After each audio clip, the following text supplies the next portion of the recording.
balita nyo. Alas 6 na. Time check was brought to you by San Carlos City Mayor Julier Ayoy Rosuelio. San Carlos City, maunlad, ligtas at maayos. Parad aliguas, tan arangkaday kalasyaw, ang inyong lingkod sa ating bayan. Ang bawat isa ay mahalaga. Sama-sama nating itaguyod ang disiplina, malasakit, at tunay na pagbabago. Sa tulong ng inyong suporta, patuloy nating mapapalago ang ating komunidad. Malinis, ligtas, at maunlad. Isang mensahe mula kay Mayor Patrick Agustin Caraman. Kasama ninyo sa bawat hakbang tungo sa progresibong bayan. Alagang Caraman, Kalasyaw, para sa lahat. Tired of the stress and noise of the city and looking for the perfect getaway? Good thing there's J-Max Resort Hotel. Cozy rooms, a refreshing pool, and a peaceful escape for the whole family. Whether you are on a trip, a barkada outing, or even solo retreat, J-Max Resort Hotel is the perfect destination. So pack your bags, leave the stress behind, and discover the place where relaxation meets comfort. J-Max Resort Hotel, your perfect place for any kind of occasions. J-Max Resort Hotel is located at Villanueva Street, Poblacion Norte, Santa Barbara, Pangasinan. For inquiries, you may call at 0947-980-3263 or 075-636-8479. J-Max Resort Hotel. Popular sa balita, popular sa musika. Pangasinan Golfwaves Network Corporation. Sa Pangasinan, we are the number one pop music station. DWJE 88.1 FM. Radyo Pangasinan. Paboritong ang kabataan at matatanda. Paboritong pakinggan sa bus, tricycle, jeep at mga opisina. Paborito mo, paborito ko, paborito natin lahat. DWJE 88.1 FM, Radyo Pangasinan. Number one pop music station. Paborito. Ang susunod na programa ay rated GP. GP? Ano yun? Garantisadong pampaborito! Wadyala sa programa Mambangon si kayo kapaborito. Pakaringalan na sari balita, impormasyon at loob tanpaway na luyag na Pangasinan. Maabig yakabwasan Pangasinan. Maabig yakabwasan Pangasinan. Kaiba sa kapaboriton Dennis Mujares tan si kapaboriton Errol Horado. Jalabat at DWJE 88.1 FM Radyo Pangasinan. Maabig yakabwasan Pangasinan.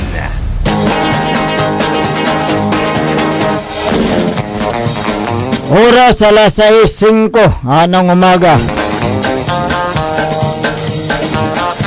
Good morning. Masantos tan maabig ay kabwasan at luyag na Pangasinan. Naimbag nga bigat kada kayo amin apo. Maabig a buklas kumuyamin dita na bulinatan Sambales. Narito naman tayo upang maghatid ng mga balita, impormasyon sa araw po ngayon ng Friday, Pizza 5 sa buwan ng Hunyo 2026. Ang inyo pong makakasama sa umagang ito, ang inyo pong lingkod ng Bayan Timog Pangasinan, Dennis Mujares. At kasama din natin dyan sa technical control si Engineer Nixon Dakal. Karoon din si kapaborito Errol Horado. Sa aking gawing kanan, ang ating station manager, maagang nagising at maagang pumasok dito sa ating himpilan. Kung meron kayong mga gustong iparating na mga balita, impormasyon, mga issue, mga sumbong, mga reklamo,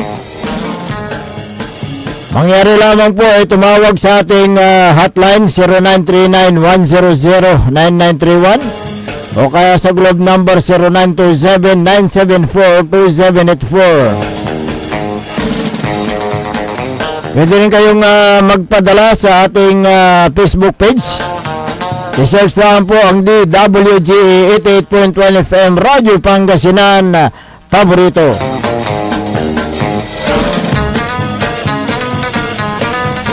Malamig ang panahon, pero mainit ang ating mga ihatid na mga balita.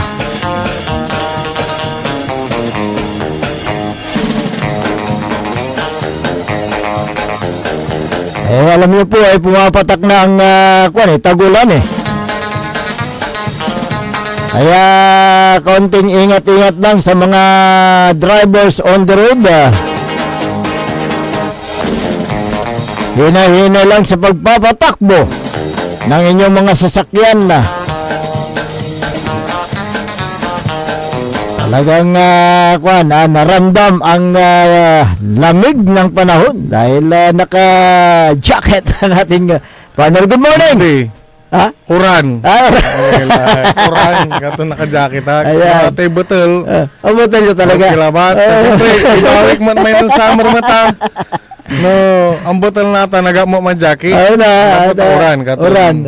Tani, ang butal yung jadwa ko lang nata na eh. Kabayso. Medyo talagang malakas ang ating aircon dito. Malamig. Ate ulo man aayos la. Ha? O si Manager Joey Baby, tignan mo. Malbangon na mo dyan na ugip. Ade, talagang maagang gumigising yan. Ang malbangon, dyan na ugip ko no. Dyan na ugip. Ade! Malbangon na ba na malbangon? Oo. Agni kimukaok sa manok. Kimukaok la Joey Baby. Ayan. Okay. Good morning po sa ating mga taga-subaybay sa kanilang mga tahanan. Samahan nyo kami sa pagtalakay sa mga mainit na issue ngayong umaga. Good news muna tayo, kapaborito Uirol. Dahil nagsagawa ng Annual General Membership Assembly o yung tinatawag na AGMA ng Central Pangasinan Electric Cooperative at ginaganap bawat taon bilang taon ng pagtitipon ng mga membro o yung mga members, consumers, owners ng Simpilco. Member, consumer. Ang kaganapang ito ay nagbibigay daan para maibahagi ang annual report at magkaroon ng tsansang bukod sa may pagre-report at malaman kung anong pa yung mga plano, mga future plans ng Simpilco ay may mga pa-premium. Ang naturang pagtitipon ay ginanap noong Mayo 30. Sabado. Last Saturday kaya actually ng Mayo ginaganap ito sa compound ng Simpilco San Carlos. Okay, pakinggan natin ang panayam kay Simpilco General Manager Rodrigo Rod Corpus ng San Carlos City. Good morning po sa inyo rin, sa lahat ng mga nakikinig sa ating programa. Ito po yan, natapos po yung pagkandak ng AGMA o yung Annual General Membership Assembly na tinatawag. Ito ay mandated activity ng kooperatiba para ipaalam sa ating mga mga owners yung naging accomplishment, status ng operation ng kooperatiba sa kasalukuyan taon at yung mga plano sa mga susunod na taon. At ito ay ginanap natin as hybrid setup. Ibig sabihin, may mga physical audience po tayo, participants at naka-live through our Facebook page. So, ang total na nag-register online kasi inalaw natin yung online registration para magkaroon sila ng access sa Facebook page natin during the program at mapanood nila yung programa at marinig kung ano man yung mga information na sasabihin ng ating mga speakers o mga source person. At mga nasa more than 23,000 yung ating registered participants kung natin at nailatag natin yung programa ng SEMPECO, including yung capital expenditure projects na balak natin i-implement para mas ma-improve natin yung ating distribution system o distribution network at may parating natin yung kuryente sa mga kabahayan ng mas maayos at less interruption. Less interruption sabi ko kasi hindi naman natin totally may eliminate yung mga interruption na yan dahil unang-una dalawa yung process ng interruption, may mga schedule tayo at yung tinatawag natin unscheduled, yung mga scheduled interruptions, yan yung mga ni-schedule natin mga activities para magkaroon ng unang-una clearing of lines dahil itong paparating ng tatapulan, kaya lang linisan natin yung linya para matanggal yung mga dikit na tanan ng kahoy o mga kawayan, mga dikit at nagpapalit din tayo ng mga poste, yung mga video mahina ng poste, yung mga poste natin, pinapalitan natin ng bakal, steel pole o kaya yung concrete pole para mas matibay. Sabi ko nga po, may mga unscheduled tayo na minsan dahil ito, umpisa naman ang ating thunderstorm season na may mga area tayo na prone sa thunderstorm na minsan ay naapektuhan yung distribution ng kuryente dahil pag malakas yung magnitude ng kilat na dumapo malapit sa ating mga facilities ay talagang mararamdaman ng ating mga linya at may mga protective devices tayo na kailangan ma-activate para maiwasan yung surge voltage na tinatawag makapasok sa ating mga pamamayan at iwasan na magkaroon ng mga problema o magdulot ng pagkasira sa ating mga electrical appliances. So, sabi ko ako, nilatag din natin yung mga capital expenditure projects natin pag-construct ng mga additional substations para ma-accommodate yung increasing load ng ating mga existing consumers at yung mga incoming big loads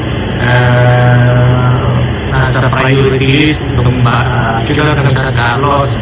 Nakatagdag kami ng isang 30 MBA na substation package. So, ibig sabihin, bago ito para ma-atik yung load ng existing natin ito, which is umabot na sa almost 100% ng kanyang capacity load.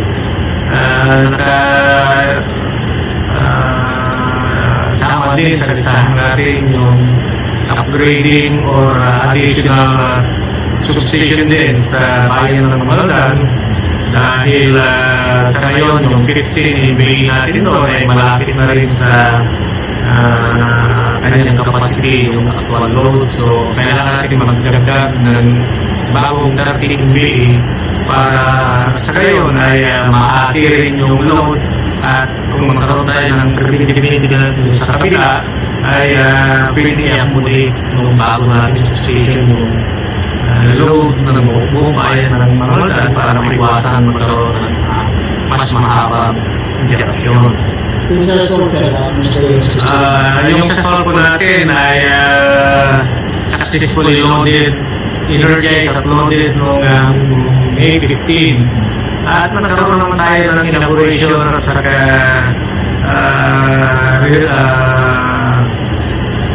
blazing noong May 13. Kung tinitignan natin, bakit May 13 timing pang 13 substation din ng SEMPECO.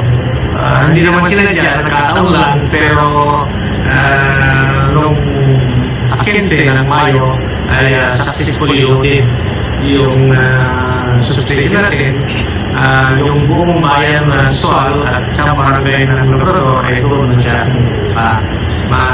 samantalang before sa substation natin sa Labrador ang source ng power ng Sual, ang municipality of Sual. So, sa natin na mas ma-improve yung pagkain natin doon, including yung reliability ng ating service. So, sabi ko nga, pag natapos natin itong mga additional substation natin, ay mas lalong mapaganda at ma-accommodate yung additional load dahil manadagdagan yung capacity ng ating mga existing facility. Sir, Kasagdagan ko ba naka-line up na substation natin yung additional 13 billion sa pagitan ng mga alamat sa kabila at isang may nagpupuso kami ng isang 15-way substation sa bayan ng Masista na kung saan pag natapos ito, lahat ng bayan, including ng siyudad ng Santa Cruz, ay kanya-kanya ng substation. So, reliability-wise, may improve natin dahil hindi na magkakaroon ng damayan pag nagkaroon ng trouble, hindi naman nadamay yung kabilang bayan kung may line fault o line trouble na may burn natin sa isang bayan. Sa conduct, paglalagay ng mga substation, ano ang ating sa municipality? Ito ay actually walang specific agreement, kundi ito ay obligasyon ng kooperatiba natin na mag-improve, mag-upgrade, mag-improve ng facility para sa mas maayos na electric supply or electrical supply sa mga nasasakyan natin. Sir, napakarami pong dapat na i-upgrade ng mga sinasabi niyo po kanina. Implemented this year na po ba ito, sir? Sasabit namin sa ERC within this year upon receipt ng ERC yung application namin at may docket. Gagawa kami ng request na yung iba, yung mga priority talaga ay kung pwede na namin i-implement while waiting doon sa actual approval ng mga projects. Sir, lately may mga naging konting problema lalo na sa mga billing ng ating mga consumers ay mukhang nagulat sila. Pero agad naman ito inaksyonan ng Sinpelco. Ano ba yung mga pinaka-dahilan doon, sir? Actually po, tama po yung sinabi ninyo kasi minsan may mga namumonitor kami na ipopost sa Facebook na mga Facebook account ng individual consumers natin at aga naman natin itong pinili-verify kung ano yung possible cause. Una, tinitignan natin yung historical consumption nila ng mga previous years na posible ba na magkaroon ng ganitong level na increase doon sa kanilang consumption at kung medyo comparable doon sa mga previous years summer consumption nila. So, ibig sabihin, napalilit natin na ang increase ay purely based doon sa dagdag paggamit sa mga electrical appliances.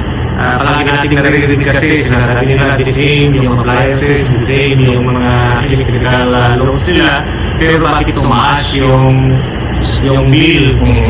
Yung bill po kasi ay dalawang kanya, either tumaas yung rate natin o tumaas yung consumption. Pero sa terms ng rate natin, halos hindi gumalaw yung rate natin compared sa mga previous month. So, ang main contributory doon sa pagtaas ng bill ay yung pagtaas ng konsumo talaga. Dahil sa init ng panahon, hindi natin na namalayan na mahaba pala yung oras sa paggamit natin sa mga appliances. Particularly, mga electric fan, air conditioning unit na dati baka yung gabi lang natin nagagamit. Pero dahil sa init ng panahon, natitend tayong gamitin kahit araw. So kahit na ilang oras lang yan, kung araw-araw, ay yun yung malaking faktor kung bakit tumaas yung consumo. May mga ilan din na nag-post at nag-report din sa ating area office na pag na-verify naman natin na nagkaroon ng error or pagkakamali sa paglista ng consumption sa reading sheet o dun sa gadget natin ay nagkamali ng pagdiin at nag-result sa extraordinary na taas ng bill.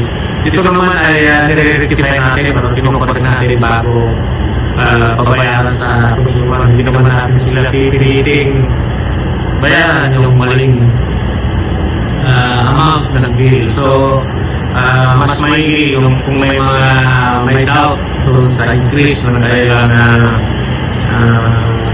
electric bill ay magpunta lang sa pinakamalapit natin mga area offices sa mga bayan-bayan para ma-verify yung reading at kung may hindi man natutugma sila na yung mag-process ng correction ng rectification ng natin bago ba yan. At pag may mga ganong instances, yung due date naman o yung grace period ay ina-adjust din natin base doon sa timing ng pagkaka-correct doon sa Sino ba paano kung sa sakali?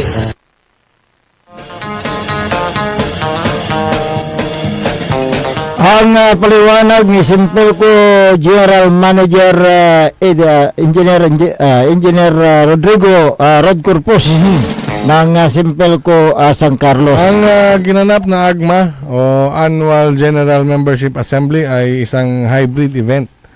Maaring personal o pwede rin sa kanilang Facebook page. Ang AGMA ay isang pag-uulat dito ilalahad ng pamuna ng Simpelco ang kailang taunang ulat kalagayan ng pananalapi at mga plano para sa mga serbisyo ng kuryente. Binigyan ng boses ang mga consumer members na magtanong at magbigay ng opinion tungkol sa kooperatiba. Ang inaabangan bahagi ng pagtitipon yung yung pamimigay ng Simpelco ng papremyo para sa mga rehistradong miyembro na aktibong nakikilahok. Malawak ang sakop ng Simpelco kung saan mayroon itong 15 na bayan ang kanilang lungsod. Siyempre dyan sa may San Carlos. Na ayon kay General Manager Corpus, mayroon na silang 13 substation. Ayan. So, dinagdagan ang pasilidad ng Simpelco upang lalong mapaganda ang serbisyo nito sa mga members, consumers ng Pangasinan Electric Cooperative. Kaya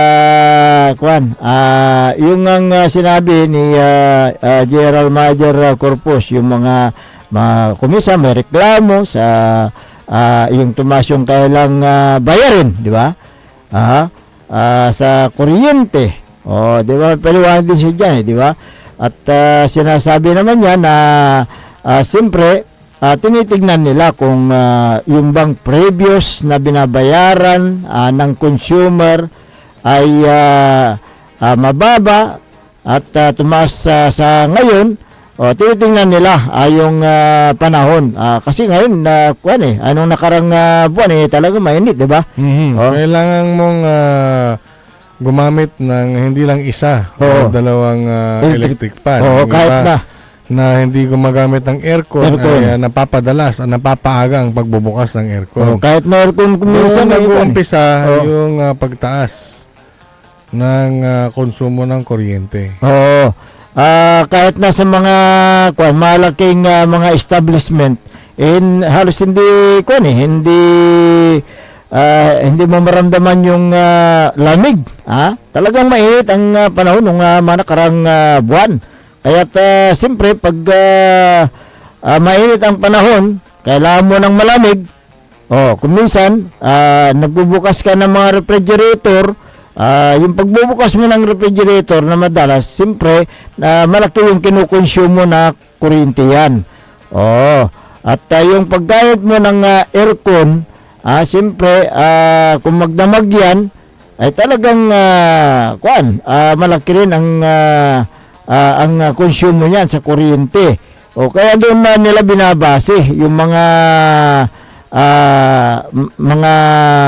bayarin dyan sa kuryente. Pero pag naman, may rason yung consumer, siyempre, ginagawa nila ng paraan ng Simpelco. Kaya ang sabi ni General Manager Rod Corpus, pag meron silang mga reklamo o concern, mas mabuting dumirekta na lang sa kanilang mga opisina o substation. Correct. Para doon madaling mai-address. Huwag nyo dahil sa social media, dahil kung minsan hindi nila nakikita yan. Yung mga sa social concern. media, sinong sasagot sa inyo sa social media? Kaya nga Kaya asinan kilaba larame ken, may babali dito. yung mga troll. Ay, nako. Kaya kung may mga reklamo kayo tungkol sa kalagayan ng inyong mga kuryente sa bahay, dumulog kayo sa tanggapan ng Simpelco para sa ganun ay ma-actionan nila agad yung mga reklamo ninyo. Oo. Ayan. Kaya tingnan natin yung mga pasilidad daw ng Simpelco ay dinagdagan at pinaganda, kaya't makikita natin yung magandang resulta rin ng takbo ng Simpelco. Hindi yung palagi nakikita natin sa Facebook, puro mga negative ang sinasabi ng mga netizen.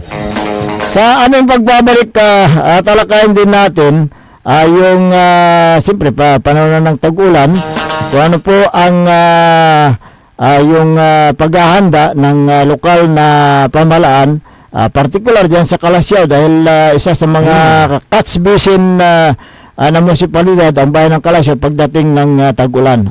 Yun po ay aming tatalakayin makalipas lang po ng ilang paalala. Ang putak-putak Iran Balita. The Senate is under attack. Senate was never under attack. Pero para sa amin na nandito, napakaraming nangyari. I'm talking about ngayon, after those terrible events. Ang putak-putak Iran Sunata. Dami yung... Hawak mo ang beat. San ang putak-putak Iran Impormasyon. Aya sa #1 pop music station. DWJE 88.1 FM. Radyo Pangasinan. Paborito. Looking for a place where comfort meets flavor? Welcome to Cafe Medardo, nestled inside Coras Manor and Garden in Mapandan, Pangasinan. Your cozy escape just off the town's heart. Start your day with the rich aroma of freshly brewed coffee. Savor our signature blends, perfectly paired with warm pastries straight from the oven. Indulge our mouth-watering pasta, all and chef-inspired specialties made with love in every bite. Whether it's a casual catch-up with your friends, a family celebration, or a quiet moment just for you, Cafe Medardo is your perfect spot to relax, connect, and enjoy. Visit us today at Cafe Medardo in Coras Manor and Garden, Mapandan, Pangasinan, where every cup tells a story and every visit feels like home.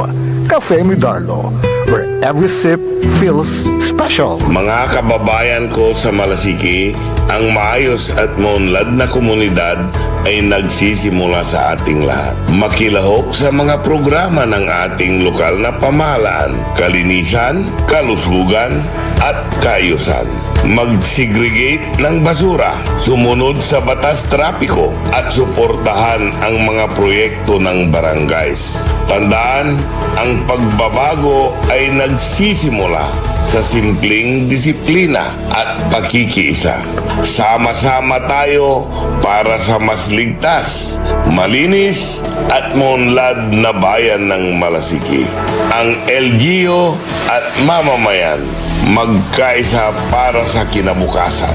Ako po ang inyong lingkod, Mayor Alfe Soriano, ng bayan ng Malasiki. Mga kapaboritong tagupenyo, may bagong saya at pagkakataon ka na naman para manalo.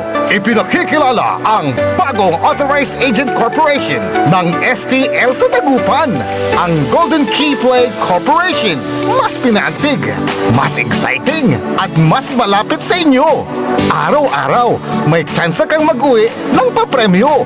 Legal, ligtas at suportado ng PCSO. Suportahan ang legal na laro, iwasan ang illegal. Dahil dito, panalo ka na, makakatulong ka pa. Ang STL Dagupan ay hatid sa inyo ng Golden Key Play Corporation at ng Philippine Charity Statistics Office.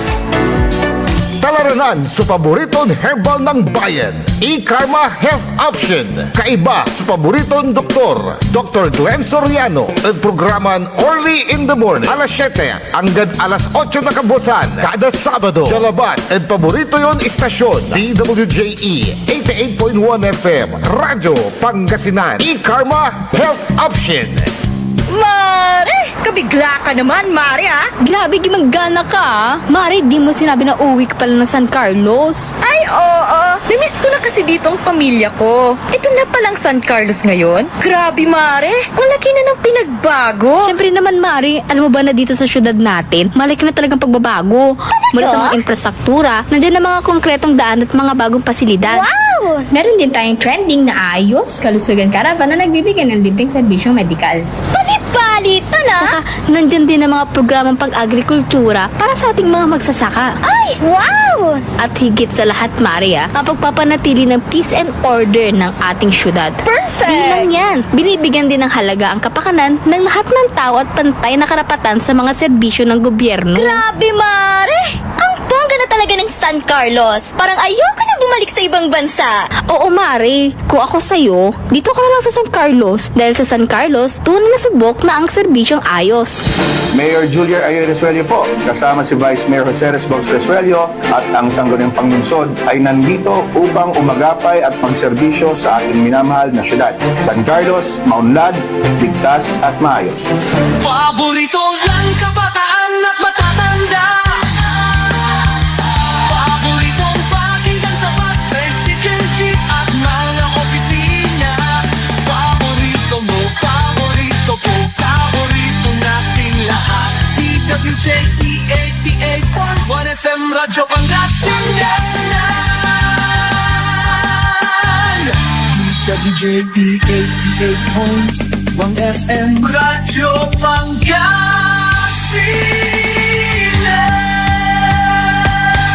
Paborito. Bumangon na, samahan ang inyong mga kapaborito. Maabigyang Kapuasan, Pangasinan. Dennis Muarez, Errol Jurado, ang gigising sa inyo tuwing umaga sa programang Maabig Kagabosan Pangasinan. Dito lamang sa #1 Pop Music Station. DWJ 88.1 FM, Radyo Pangasinan. Alas 6:35 ng umaga sa magpapatuloy ng ating palatuntunan, Maabig Kabuasan Pangasinan. Siyempre, ang inyo pong makakasama sa umagang ito. Ako pa rin po ang inyong kapaborito, Kuya Errol Jurado. Mac Terolengcor, ato magtipang Pangasinan, Dennis Muharis, at sa technical control si Engineer Nixon Dakal.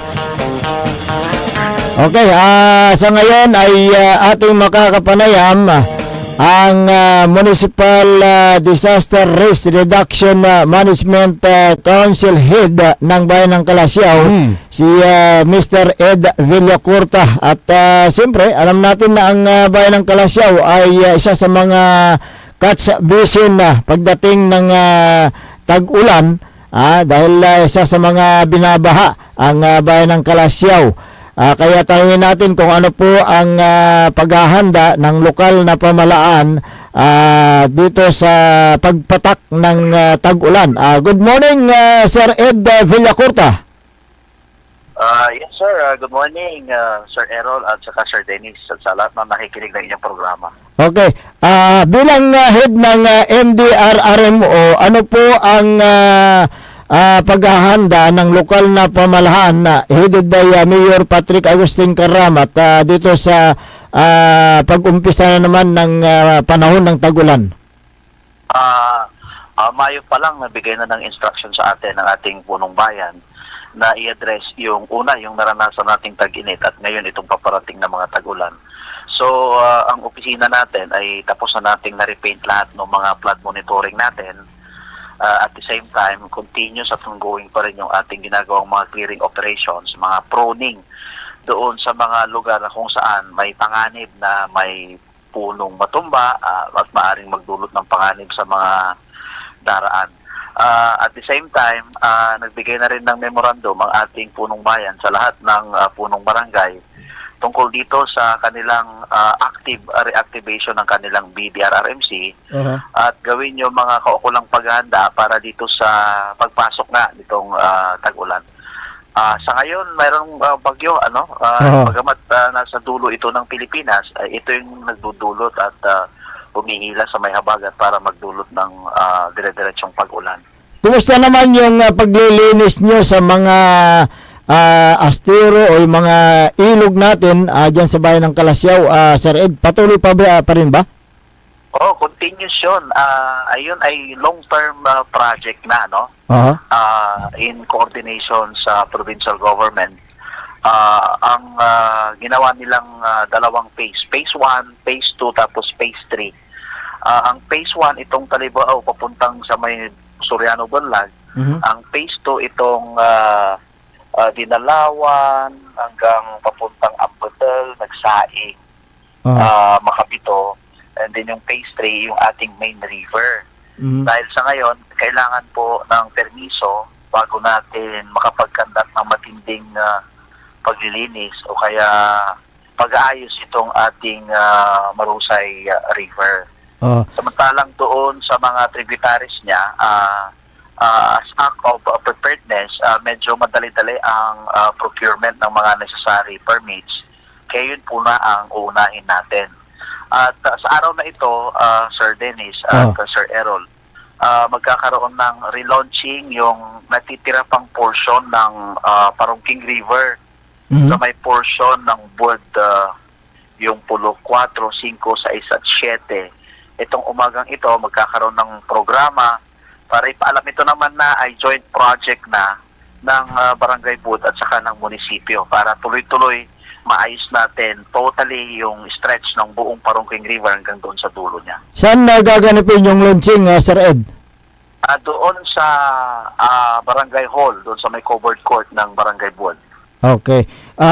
Isa pang katanungan bago ko ibigay kay Errol, may binuo na Flood Management and Resilience Council dyan sa bayan ng Kalasyaw. So, pwede pong paki-elaborate kung ano pong mga programa ang nakapaloob po dito, Sir Ed? Ito ay isa doon sa pinag-isipan ng ating punong bayan nung nakaraang taon na tuloy-tuloy yung pag-ulan. Sabi niya, kailangan gumawa tayo ng isang approach na kung saan magiging holistic yung pagtingin natin sa problema natin sa pagbaha. Kaya bumuo siya nitong Flood Resilience Management and Mitigation Council. Ito'y binubuo ng mga ahensya ng LGU, kasama po ang DPWH dyan, at iba pang national agency, na kung saan kami po ay nagtutulong-tulong para i-identify yung mga causes, major and minor causes na nagpapabaha dito sa bayan ng Kalasyaw.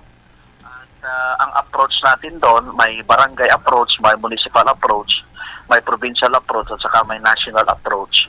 Kaya yung kasalukuyang ginagawa namin ngayon, ito yung nakapaloob sa tinatawag nating barangay at saka municipal approach. Kasama na rin ang provincial approach.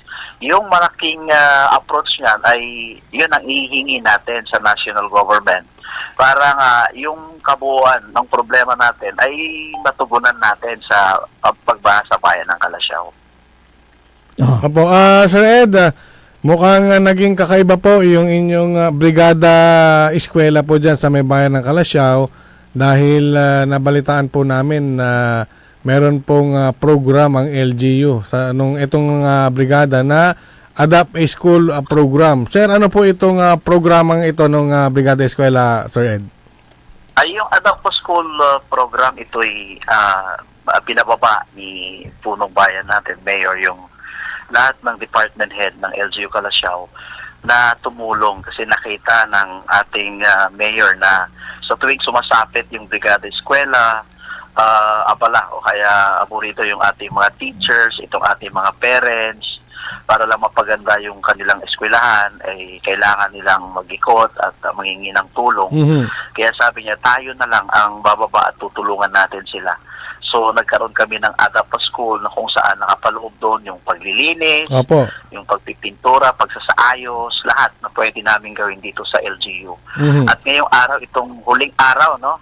Kaya sabi namin, since ito yung huling araw, hindi na natin mapipigilan yung opening ng klase sa Lunes. Opo, tama. Kaya kahit maulan, ay tuloy pa rin yung Brigada Eskwela sa araw na ito. And then eventually, sa Lunes, magbibigay din ng bag at school supplies ang ating mayor sa lahat ng grade 1 hanggang grade 6 sa buong Calasiao. Hindi ko alam kung na-announce ito, parang ako pa yata ang unang nag-announce. At least Sir, Friday na ngayon. So excited yung mga chikiting natin from grade 1 to grade 6 na i-announce yung nga dito for the first time siguro na mayroong school supplies na ipapamigay po sa lahat ng elementary school sa bayan ng Calasiao. Opo, first time po ito at nakita po natin na bagamat si Mayor ay bata pa, napaka-compassionate niya. Tama. In terms of pag pinag-usapan natin bata at edukasyon. Kaya full support ang ating lokal na pamahalaan. Sa umagang ito, pagkatapos ng relaunching ng programa sa paglilinis sa ilog, ay iikot siya sa mga eskwelahan para tingnan yung mga sitwasyon. Wow. At ang kagandahan nito, itong pumunta ang munisipyo sa mga eskwelahan, nalalaman natin ang mga problema ng eskwelahan na pwede nating erase o kaya i-tackle pagka nagkaroon ng meeting ang school board na may mga malalaking concern kasi na hindi naman kaya ng mga department kundi kakayanin ng munisipyo o kaya ng national government. Ito yung magandang venue para at least alam natin kung ano yung mga kailangan sa mga eskwelahan sa buong Calasiao. Opo, alam niyo ba Sir Ed, narinig po namin kay Mayor minsan na bumababa kayo ng barangay para maghanap ng problema dahil meron kayong bit-bit na solusyon. Oh, tama po yun. Itong July, July. Naputol. Naputol.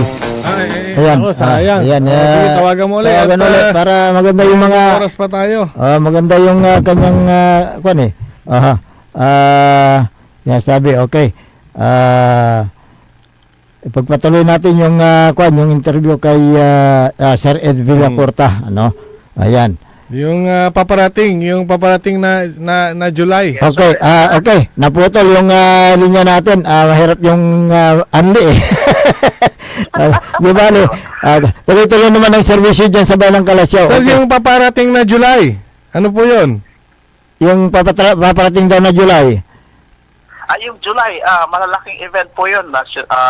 Nutrition Month, Disaster Resilience Month. Sabay-sabay ito at ang dami namin gagawing activity simultaneously sa buong bayan ng Calasiao. Kung saan ang LGU na naman, bababa na naman kami sa barangay para magbigay ng serbisyo ayon doon sa programang nakaatang nitong July. Sabay-sabay yun.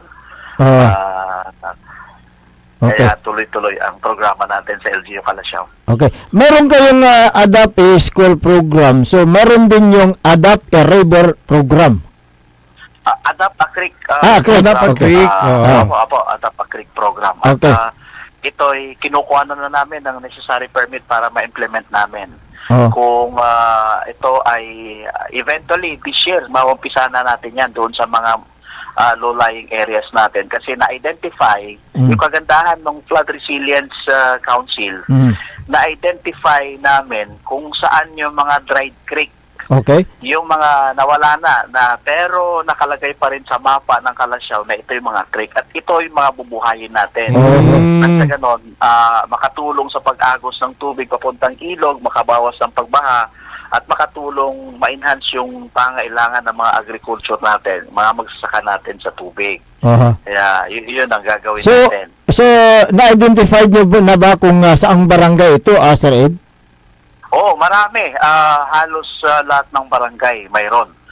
Pero ang malaking struggle namin ngayon, may mga area na may mga structure na. Kaya yun yung aming kinakausap namin, yung mga respective barangay council, barangay official, barangay captain, na sila na ang makipag-usap. Kapag nandun na kami, hindi na kami magkakaroon ng problema. So may structure, so illegally ba yan o legal ba na nagpatayo sila dyan? Paano, Sir Ed?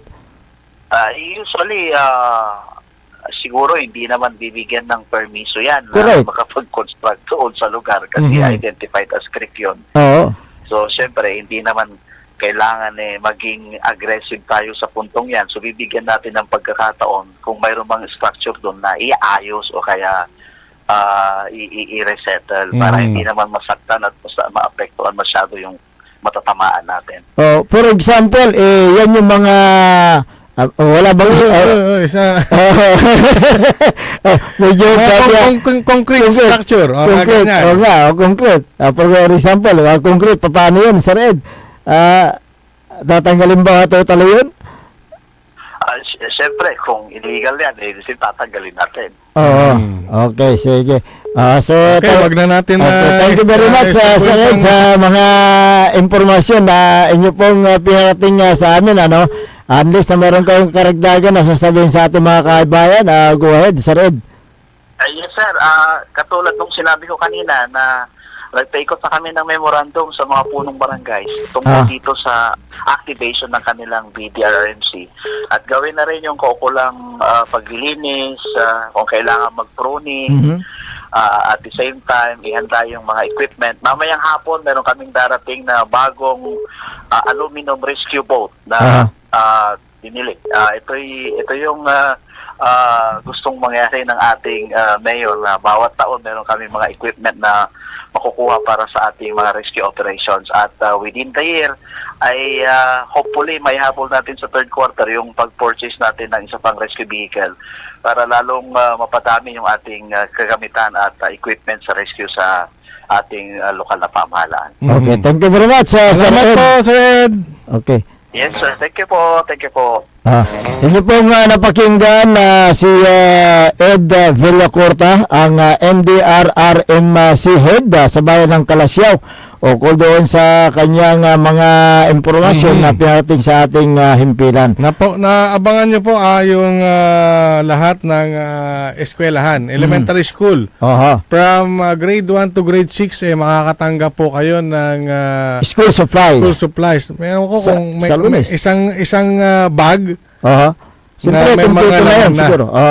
So, sa Lunes po yan. Ngayong umaga, napakaswerte nyo dyan sa may bayan ng Kalasyaw. So, ngayong umaga ay last day ng kailang yung brigada School Program Brigada Eskwela. Ayan, dyan sa bayan ng Kalasyaw, Pangasinan. Yung nangyaring Brigada Eskwela, per department pala. May mga school silang pupuntahan. Correct, hahawakan. Or yun yung kanilang tutulungan. At sila na rin po may mga bitbit na mga gamit. At wala nang po problemahin ang mga school. Ayan, okay. Good luck sa mga mag-aaral sa Lunes. Sabi ng Sir Ed, hindi na mapipigilan ngayong araw ang kanilang last day din sa may Brigada Eskwela. Ang gano, Uran. Yan. Good morning kay Kapitan Saldi Bauson ng Barangay Macabito, Kalasyaw, Pangasinan. Kay Kagawad Junior Gabrielio at Kagawad Dominador Episcope. Kay Mayor Carl Christian Biga ng Mapandan at gawin din kay Sir Jeff, Dr. Felix Demiselio at Boss Darwin, magandang umaga. Si Councilor Freddy Pinuliar, magandang umaga, at Madam Sheila Pinuliar. Pwede pa tayo mag-exercise o sa Lunes na?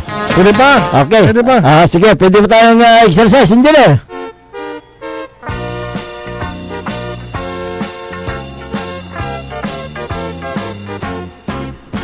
Magandang umaga kay Mayor Patrick Agustin Karamat ng Kalasyaw. Councilor Kyle Gaspar, good morning. Councilor Elias Villanueva. Si Councilor Manny Datwin at si Engineer Ben Datwin, good morning. Councilor Mike Sison.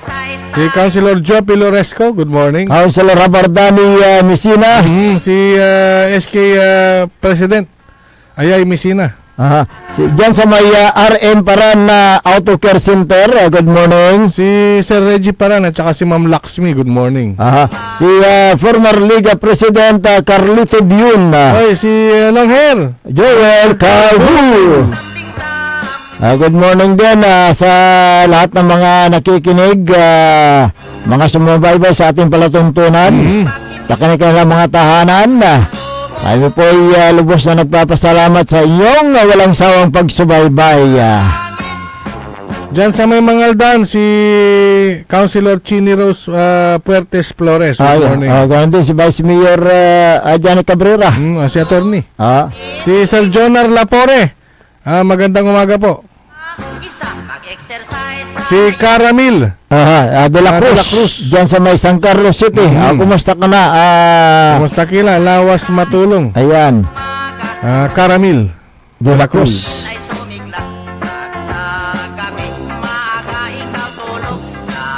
Sa atin pong Facebook page, yan, at kahit na medyo naglalag, si Sir Ben.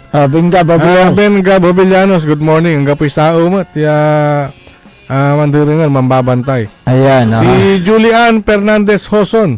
Carlito Bandong. Good morning. Si Yayo Yoko Batutay. Ayan. From Sicilia. Magandang umaga po sa inyo. At siyempre, dito sa aking naman, si Bunyel Lucrecia. Good morning. Yung classmate ko noon. Good morning. Si Marivic Rivera Balason, magandang umaga. Si JC Bustria, good morning. Myra Meriti Lapid, good morning. At ganon din, si Mar Pasqua, good morning sa inyo. Sa lahat ng mga sumubaybay dito sa ating himpilan, magandang umaga po sa inyo. Sa Lunes ulit. Wala na po tayo sapat na oras sa ating palatuntunan, kaya kayo po ay pansamantalang namamaalam na sa Himpapawid. At magbabalik sa araw ng Lunes dahil bukas ay Sabado. Panagpapasa. Sabon, Banlaw, Downy. Simba. Ayon man. Panagpaplansa. Okay.